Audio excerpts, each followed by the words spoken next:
this one has been a long time coming. Like in Resident Evil, it's sort of like Resident Evil 4, Resident Evil 0, Resident Evil 6, Resident Evil 2, games like Resident Evil. I'm finally going to be looking at a Resident Evil game, and we're going to go all the way back to when these games could truly be called survival horror, specifically Resident Evil Code Veronica X. Originally, this game was designed for the Dreamcast and eventually released for the PS2 and the GameCube. I'm going to be playing a more recent version made for the Xbox 360, and it's downloadable from Xbox Live. But now available in HD! Whoa! Code Veronica takes place 3 months after the Raccoon City event and focuses on the story of Claire Redfield, who is still looking for her brother Chris. Apparently, Claire's turned into so much of a badass that they even recreated this scene in the second live-action film. But I gotta tell you, having already beaten Code Veronica when this movie came out and seeing it in the theaters, I kinda got a little bit of a nerd boner seeing this, so it's badass.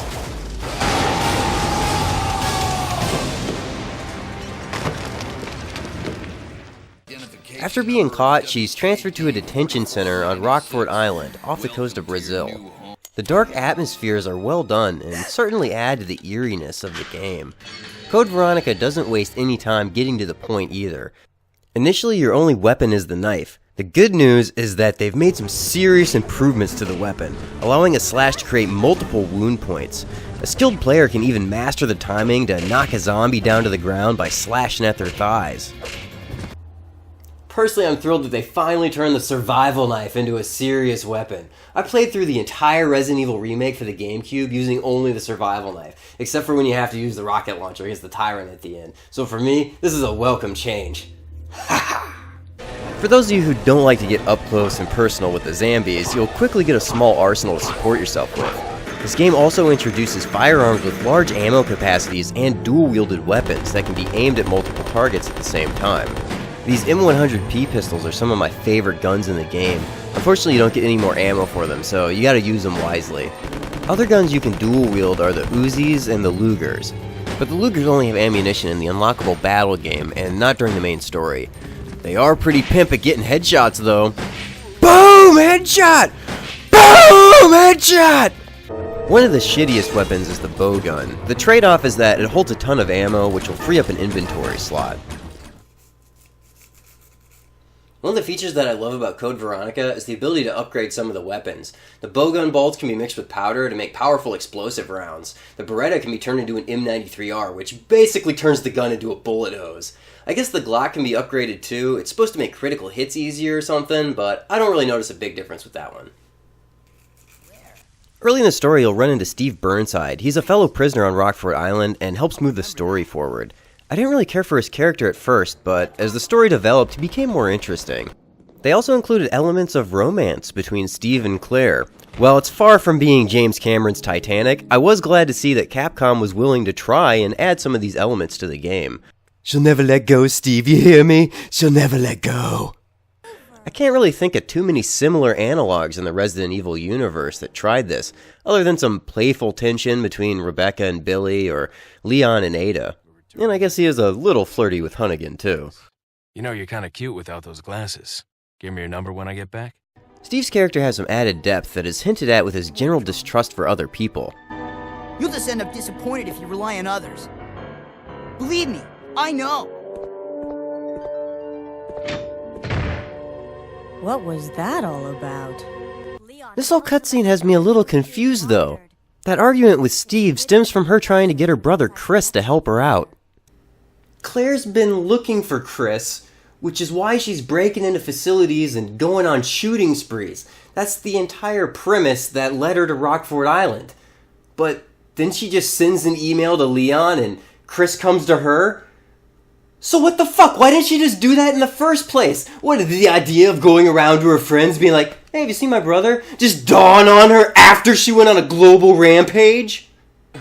At any rate, Chris shows up like a boss, climbing the side of a cliff with no protective gear. I like how in Code Veronica, Chris's character model is still believable. I mean, let's look at the evolution of Chris Redfield. In the first Resident Evil, he starts out as a pretty normal-looking guy. Then, yeah, they kind of go a little overboard with the shoulders. But then, What the fuck happened? He's like ripped on steroids or some shit in Resident Evil 5. Look at him punching the shit out of boulders with his fucking bare hands. Resident Evil 6 was just one long roid rage so he could get some red meat into his system. Protein! What's next? In Resident Evil 7, is he just gonna turn into Meatloaf from Fight Club? This is Chris. Chris has bitch tits. Then what? By Resident Evil 8, they'll just have him be fucking Donkey Kong. But we could talk for ages about how this series has lost its way. As far as Resident Evil Code Veronica goes, this one has a great story. All of the environments made me feel very isolated and alone. The game is split up between two major areas, Rockford Island and a research facility in Antarctica. You don't really see a lot of games or movies that use Antarctica as a major setting. It always reminds me of John Carpenter's The Thing. The harsh environment makes for a great isolated setting, and it adds a sense of inescapability to the scenario. Code Veronica also pays homage to Alfred Hitchcock's Psycho in a way that I really enjoyed. I'd like to think that's even why they named one of the main antagonists Alfred. Alfred Ashford is clearly eccentric, and he seems like he's on the verge of a mental breakdown every time you interact with him. How dare you interfere with my operation? You let yourself be captured so you could lead your people to this base. Why have you attacked this installation? You must have informed your people of its location. Who do you work for? Who are you working for? Adding to his unbalanced personality is a bizarre relationship between him and his twin sister Alexia. And I don't know about you, but I'm getting some real strong incest vibes off these two.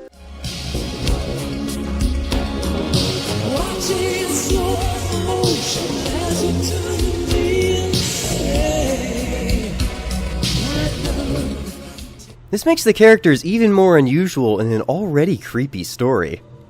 All of these elements create a dissonant world that's the perfect setting for a horror and thriller environment. The unnerving relationship between Alfred and Alexia does also serve as a contrast for the healthy familial love between Chris and Claire, though again I think that Capcom could really take a few notes on how to incorporate these complex human emotions just a little bit better. A constant reminder of the Ashford twins' strange personalities is their disturbing choices in childish decor. I don't care who you are, these dolls are fucking creepy. These guys even have a secret playroom above their bedrooms, and I don't know why, but this lonely little carousel really creeps me out. On top of that, these twins have some resentment for their father, which they take to an extreme. These guys are like Freud's wet dream, which is saying a lot. Hey, sometimes a key is just a incredibly phallic key. This game nailed the horror elements. The music always sets the right mood, leaving me with a sense of vulnerability and uneasiness in every situation. Even the save room music has these long, drawn-out notes that builds tension at the same time that it's relaxing. The entire soundtrack to this game does an amazing job of enhancing the suspense from the beginning to the end of the game. The music in the Ashford house is basically a remix of the Exorcist theme.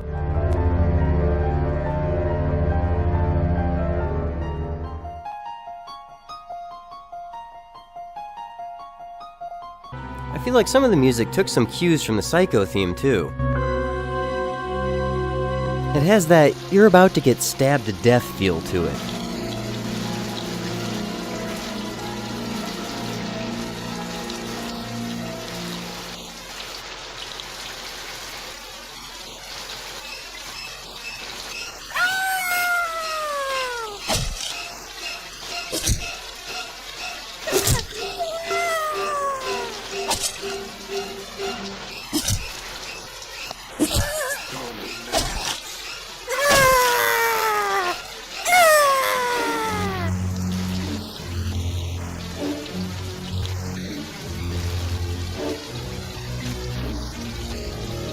Some of the music does have its corny moments, like this love theme. It's kind of got a brown chicken, brown cow feel to it. Oh man, he's going for it. He's going for it. You know it's a good move when it comes out of Shinji Ikari's playbook. Because Shinji totally got all the girls, right? Yeah, that's how it happened.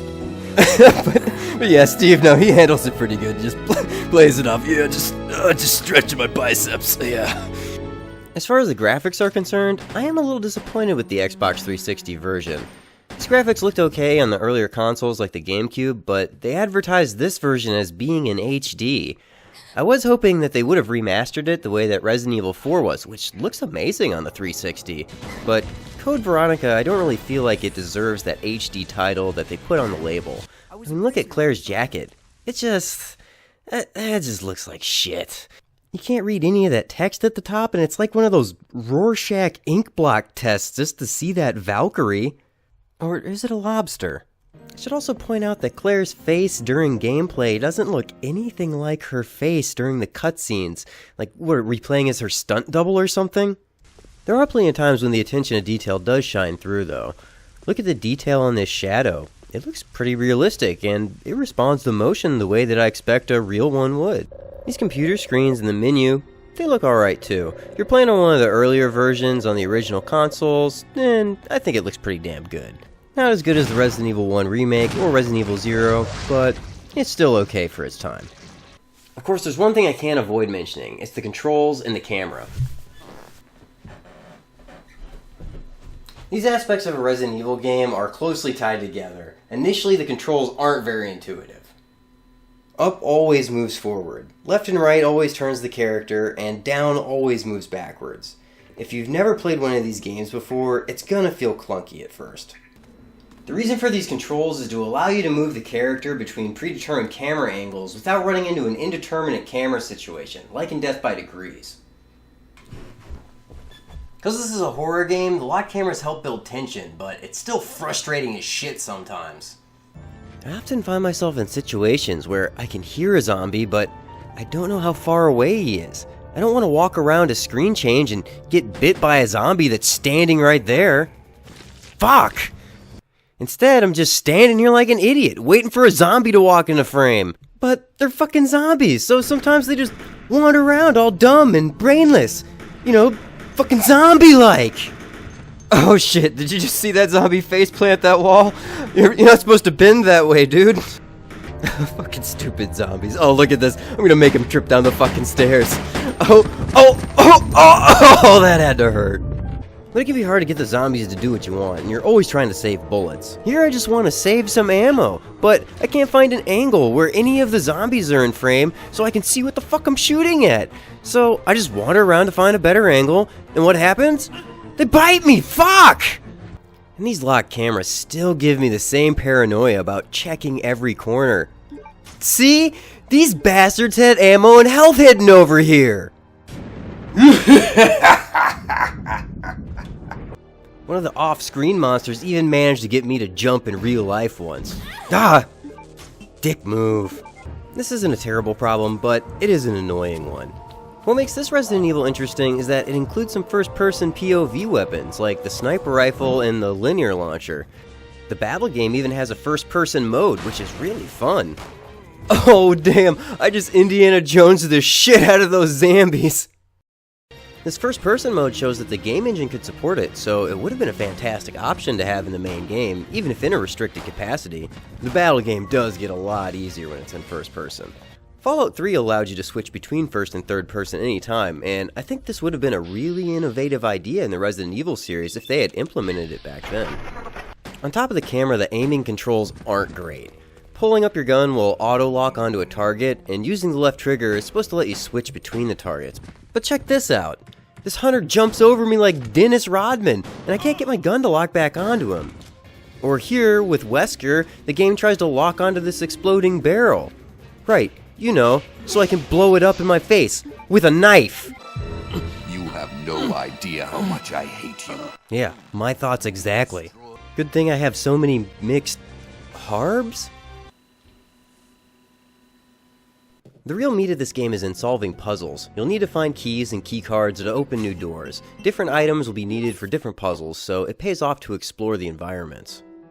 I really enjoy these puzzle aspects, and I'd like to see the modern Resident Evil games go back to these roots a little bit more, because that's what made their games memorable, rather than just trying to knock off Call of Duty.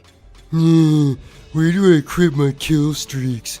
I swear to God, if Resident Evil 7 has kill streaks, I'm fucking done. You know, it's kind of similar to how I like orange juice and I like Baileys, but for For some reason, when you try to mix them together to make it that much more impressive, all you get is a nasty curdled pile of shit. You end up with this disgusting curdled concoction that you only have one of your friends try as a prank. Oh, and look at that, it's clogging up my fucking sink. That's Resident Evil 6. There's something satisfying about lockpicking a drawer, pushing a statue, flipping power on and off, and doing it all while trying to stay alive. It's interactive, cerebral, and scary. All these modern games, they just feel like Michael Bay movies gone off the rails.